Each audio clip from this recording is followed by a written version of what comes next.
ایک گاؤں کے کچے مکان میں ایک بلی رہتی تھی۔ وہ بڑی محنتی اور صاف ستھری بلی تھی۔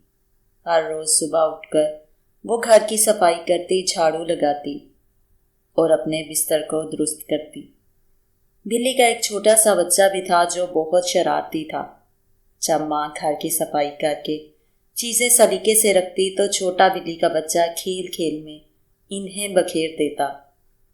ماں کبھی صبر سے سمجھاتی، بیٹا چیزوں کو خراب نہ کرو، صفائی رکھنا اچھی عادت ہے۔ لیکن بچہ ہنستے ہنستے بھاگ جاتا اور پھر کوئی نئی شرارت کر دیتا۔ ایک دن ماں نے فرش پر دودھ کا پیالہ رکھا اور باورچی خانے میں چلی گئی۔ اتنے میں چھوٹا بلی کا بچہ آہستہ سے آیا اور پیالے میں اپنا پاؤں ڈال کر کھیلنے لگا۔ نتیجہ یہ ہوا کہ دودھ سارا گر گیا اور فرش گندا ہو گیا۔ جب ماں واپس آئی تو اس نے دیکھا کہ ساری محنت ضائع ہو گئی ہے۔ وہ پہلے تو ناراض ہوئی مگر پھر پیار سے بچے کو سمجھایا، شرارت کھیلنے کی چیز ہے، لیکن دوسروں کی محنت خراب کرنا اچھی بات نہیں۔